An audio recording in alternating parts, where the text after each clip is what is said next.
Olá, meu nome é Rodrigo de Siqueira Bicudo, sou aluno aqui do sexto semestre de licenciatura em Física no Instituto Federal Campus de Caraguatatuba. Esse aqui é um seminário para a disciplina de Interfaces da Física com a Química, lecionada pelo professor Ricardo Soares Mota. Bem, nesse trabalho eu vou falar sobre os trabalhos de Michael Faraday e as leis da eletrólise. Bem, primeiro vamos começar o que era o conceito de eletricidade naquela época. Naquela época se entendia que a eletricidade vinha de várias fontes e já se sabia que vinha de várias fontes, mas se achava que eram tipos diferentes de eletricidade, né? Por exemplo, achava que uma eletricidade proveniente dos animais, que foi investigada por Luigi Galvani, era um tipo de eletricidade. E a gerada por pilha, que foi descoberto por Alessandro Volta, também é italiano, assim como Galvani, já se achava que era um outro tipo de eletricidade, se denominava como eletricidade voltaica. E outros tipos também, a magnética, né, a eletrostática. Tinha, então se achava que era dependendo da natureza, era um tipo diferente de eletricidade. Bem, vamos falar um pouquinho primeiro de quem foi Alessandro Volta também. Porque se não fosse essa invenção da pilha dele, o Michael Faraday não teria chego às leis da eletrólise. E Alessandro Volta criou a pilha no ano de 1799 e no ano de 1800 ele publicou o trabalho dele. E ele foi muito venerado, muito reconhecido por ter feito esse trabalho, onde ele colocava discos de cobre, prata e discos de zinco. E entre esses discos iam de elétrico, né, de um papelão ou um couro mesmo, e molhado numa substância, e fazer essa diferença de potencial entre elas causava uma corrente, gerava uma corrente, né? Então ele concluiu assim que a eletricidade podia ser gerada, né, através da química, né, a partir de produtos químicos, era possível gerar uma corrente. E Michael Faraday também é quase da mesma geração, né? Alessandro Volta, deu seguimento, assim como outros cientistas pesquisadores da época também passaram a utilizar a pilha de Alessandro Volta e começaram a aperfeiçoá-la também. Michael Faraday foi um dos cientistas que mais contribuiu na parte da eletricidade nesse sentido, porque ele foi um cientista muito experimental, trabalhava muito com experimentação. E ele iniciou os estudos dele quando ele começou a ser um assistente do químico Hans Dave, que acabou aceitando ele após Michael Faraday tinha assistido várias palestras do Hans Dave e fazia várias anotações. E uma vez foi na Royal Society e apresentou um livro de 300 páginas para o Hans Dave, e que ficou impressionadíssimo, né, com o trabalho. Aí, após um acidente grave que ele teve no laboratório, também perdeu um ajudante dele, ele contratou Michael Faraday, que passou a ser um auxiliar dele mais nessa parte química, mas também sempre investigando a eletricidade. Aqui eu coloquei algumas das contribuições, né, do Michael Faraday, que foram várias, que é a lei da indução, a lei da eletrólise, que é o que vamos ver, o motor elétrico, que também foi o primeiro motor elétrico, foi feito por ele, e também demonstrou, né, que a eletricidade era a mesma independente da fonte, né. Ele já desconfiava disso. Ele também chegou a fazer um estudo antes da eletrólise, que foi um estudo que ele ligou umas três tirinhas de papel assim, né? E cada uma delas, ele interligou elas e viu que uma corrente, quando passava, ela alterava a composição dessas substâncias, desses papéis assim, que eram de substâncias diferentes, né? E isso fez ele concluir que a eletricidade, pela máquina eletrostática, que foi como ele gerou essa energia, ou tanto pela, pela pilha, ela causava essa decomposição, ou seja, concluiu que era a mesma eletricidade, tanto a eletrostática quanto a voltaica, que era como era conhecida, né, a eletricidade vinda da pilha. Esse aqui é o experimento dele da eletrólise. E bem, nessa parte aqui, esse instrumento aqui, que chama volta-eletrômetro, foi criado por ele mesmo também. O próprio Michael Faraday fez porque já era complicado fazer uma medição da eletricidade naquela época, né? Então ele mesmo criou esse tipo de instrumento de medição para saber como que ele podia medir, fazer uma associação, né, entre a decomposição da massa das substâncias, né? Então, ele conectava eles a uma bateria que não dá para ver no desenho, a esse voltímetro que ele inventou, né, volta-eletrômetro, e que dava para medir essa quantidade que estava sendo usada. E com isso ele conseguiu criar uma relação entre a massa da substância com a corrente que estava sendo empregada ali. Devido a essas novas descobertas, ele foi obrigado também a criar novos termos, né? Mas ele não criou sozinho, ele também teve ajuda de alguns colegas dele que também estudavam, né, sobre isso. E ele substituiu, por exemplo, a palavra polo por eletrodo, né? Sendo que o eletrodo é os terminais, né, que conecta o circuito elétrico a uma parte metálica ou não metálica, né, uma solução aquosa. E colocou o termo eletrólise para substituir um termo que era decomposição eletroquímica, né? E essa eletrólise é uma força que força a retirada dos elétrons, né? Seria de um eletrodo, tira de um catodo, que tira os elétrons dele e passa para um outro objeto que seria o anodo, né? E para que isso aconteça tem que ter uma diferença de potencial, né? Seria tensão ou voltagem, que tem que ser maior do que a reação espontânea, ou seja, a própria reação espontânea que ocorre nas pilhas também tem uma DDP. Mas para que a eletrólise aconteça, essa situação ela vai se inverter, então vai forçar, né, essa substância que não tem propriedades assim mais inerentes para se reduzir ou se oxidar. Há dois tipos de eletrólise também. Aqui eu não defini, mas eu posso falar que temos a eletrólise ígnea, que é de substâncias fundidas, ou seja, substâncias líquidas, né? Então não usa água. Esse ígnea vem do latim, que quer dizer ardente, inflamado, né? Igual ignição. E tem a eletrólise aquosa, que é uma solução aquosa, né? Substâncias aquosas, que forma uma substância eletrolítica, né? Por exemplo, água e sal, né? Que daí vai ter íons livres para poder conduzir essa eletricidade. Bem, essa definição da eletrólise, né? Que eu já falei, mas aqui tá para reforçar, né? Que é um processo usado para forçar uma reação na direção não espontânea com auxílio de uma corrente elétrica, né? E o Faraday, através desse experimento, conseguiu relacionar as massas das substâncias que se formam nos elétrons com a quantidade de eletricidade que passa pelo sistema eletrolítico, né?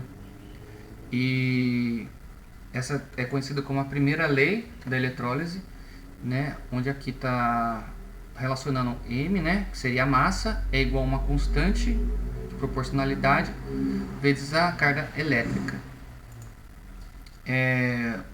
Na segunda lei de Faraday, aí ela já diz que tem uma... ela é a mais usada, inclusive, né? E que é utilizada para encontrar os mols dos elétrons e relaciona a carga com a corrente e o tempo, né? E aqui matematicamente ela fica expressa assim, né? Q igual a I vezes T, né? E, e depois conseguiu se encontrar uma constante disso. No experimento do Millikan, descobriu a carga do elétron, né? Conseguiu quantificar a carga do elétron, né, em Coulomb. E se fizer uma manipulação algébrica aqui com os dados, igual vamos ter num exercício aqui, consegue identificar que um mol tem 6,02 vezes 10 a 23, que é a constante de Avogadro, elétrons, né?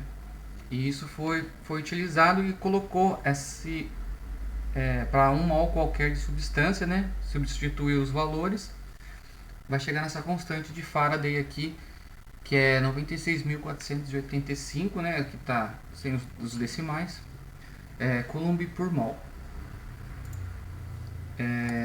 Bem, no próximo slide, aqui uma diferença entre a pilha e a eletrólise, né? Para ficar claro, porque esses conceitos às vezes se confundem um pouco, né? Aqui eu acho que ficou por cima aqui, mas depois eu posso arrumar antes de enviar aqui, deixar no link, né, o material. Bem, mas aqui ficou a pilha, ela tem uma reação espontânea, a eletrólise uma reação não espontânea, né, ou seja, ela é causada por uma passagem de corrente. Na pilha é uma célula galvânica, eletrólise eletrolítica, né? Pilha conduz corrente, a eletrólise consome a corrente elétrica, né? E mais algumas diferenças entre outros, algumas particularidades são similares também, né? E depois tem um exemplo, né? Uma figura aqui que eu peguei de um site, depois está nas referências lá. E aqui mostra uma célula eletrolítica, né? Onde aqui está esse meio aquoso, aqui está o cátodo e o anodo, né? Que seria o polo positivo, o polo negativo também. Mas os íons, aliás, não tem que vão passando de uma carga. Aqui tá vendo que é convencionado que saem do positivo para ir para o negativo. Porém, o movimento dos elétrons é o inverso, na verdade, né? O que ocorre é o inverso. Bem, e se estivesse perguntando onde que podemos usar, né, essa tecnologia da eletrólise, ela pode ser utilizada para extrair metais de seus minérios, né, porque contém impurezas, para a produção de gases também. Isso nos dois tipos de eletrólise, a ígnea e a aquosa, né? Nesses exemplos que está aqui. Produção do cloro, flúor, hidróxido de sódio, recobrimento com fina camada, né, do metal em outros metais, igual, por exemplo, cromo utilizado, o níquel, né, tratamentos de vários materiais que encontramos no nosso dia a dia, né? Por exemplo, numa bicicleta, numa guidão de uma moto, numa faca. Existem várias aplicações para nesse tipo de tecnologia. E também no refinamento do cobre. Bem, agora vamos aqui para um exemplo, né? Eu vou passar para uma outra tela para que possamos resolver este probleminha aqui, que é o seguinte: uma carga total de 4,5 kC passa através de uma célula eletrolítica. Determine a quantidade de substâncias produzidas em cada caso. Bem, vamos aqui, caso A. A massa em gramas do metal bismuto a partir de uma solução de nitrato de bismuto. Bem, vamos lá. Então, primeiro vamos achar o número de oxidação, né? O NOx aqui, né? Desse elemento aqui, né? O que vamos ter que fazer? Vamos ter que tirar 3 elétrons de um, e isso vai passar 3 elétrons para outro, que vai ficar positivo aqui, 3 positivo, né? Ele perdeu elétrons e o bismuto ganhou elétrons. E, bem, para que ele fique neutro, vamos ter que acrescentar aqui mais 3 elétrons, né? Isso vai nos dar aqui o bismuto. Aí a primeira coisa que vamos ter que fazer, o primeiro passo aqui, vai ser relacionar a quantidade de carga, né? Quantidade de carga Q com o número de mols. Com o número de mols. Aqui, ó. De mols. De elétrons, né? Mols de elétrons.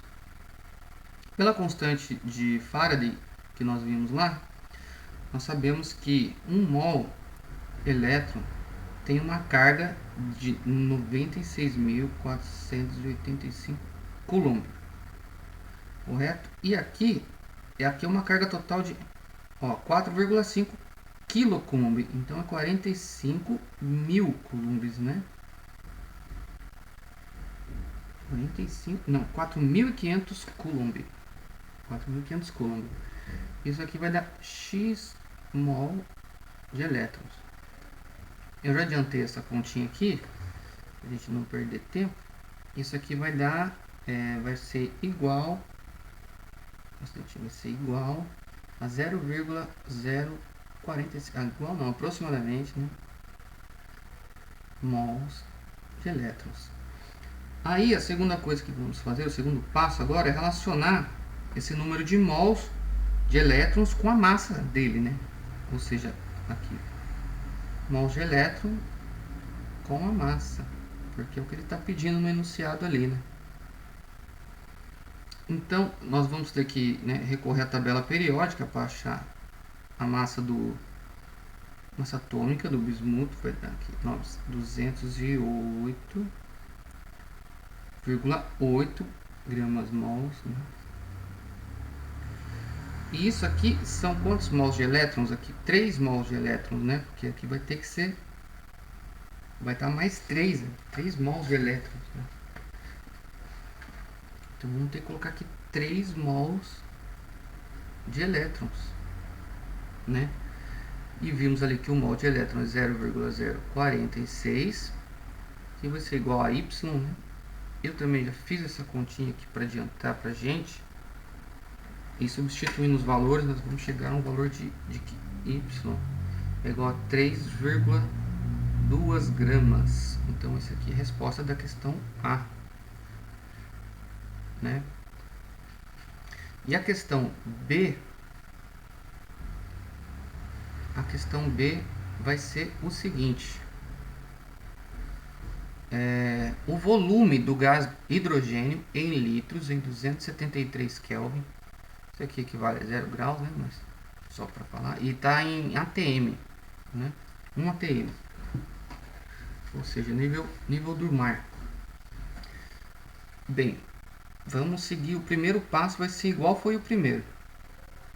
O primeiro passo vai ser de novo a gente relacionar. Vai ser, aliás, primeiro vamos ter que, como aqui vai ser um gás, vamos ter que, um gás de hidrogênio, vamos ter que fazer a redução da água, né, para obter o gás.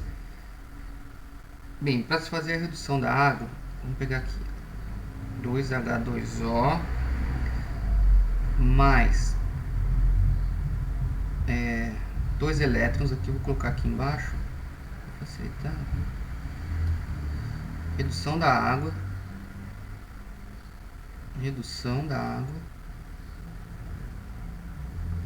2H2O mais 2 elétrons, teremos H2 mais 2OH, né? Aqui fique correto aqui, né? Tá aqui os dois elétrons, o que ficou H2 mais 2OH. Bem, vamos lá agora achar o mol. Mol é o Coulomb, vou pegar a constante do Faraday, 600, 96.485 Coulomb, x mol aqui, né? Vai ser 4.500, que é a carga ali, 4.500, e que vai dar aquele mesmo resultado que nós já encontramos, 0,46 mol elétrons, né? Vamos adicionar mais uma página aqui, que vai acabar. E bem, agora vamos ter que achar uma outra relação aqui, né? Que vai ser a seguinte: um mol de H2 é igual a 2 mols, né? Aqui está para, né? 2 mols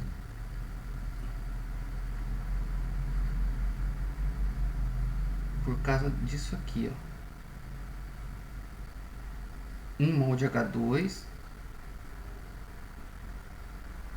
está para 2 mols. E esse Y aqui, mols elétrons aqui, vamos ter que achar só um mol dele, né? Esse é um elétron. Está igual a 0,046 mols de elétrons. Porque aqui nós temos 2 mols de H, né? Bem, vamos lá. Esse aqui eu fiz a conta também. Vai dar 0,023 mols. Bem, e para achar o volume, vamos ter que usar a fórmula dos gases, a equação de Clapeyron, né? Que é pressão vezes o volume vezes o número de mols vezes a constante, né? Constante universal dos gases, vezes a temperatura. Bem, a temperatura ele deu que é 273 kelvins, né? E a pressão 1 atm. Bem, substituindo esses valores, o número de mols que nós teremos é esse aqui, né? Esse é o número de mols, 0,023. A constante, essa constante universal dos gases, para uma atmosfera, ela é 0,082 milímetros de mercúrio, né? E a temperatura, 273 kelvins, né? Aqui mols, né? Tá, não vai caber aqui. Bem, tudo isso vai ser... Aqui vale 1, né? Isso aqui vale 1. Então vai ser tudo dividido por 1. Então vamos ter que o volume em litros vai dar 0,52 litros de gases, né? E essa foi a resposta da B.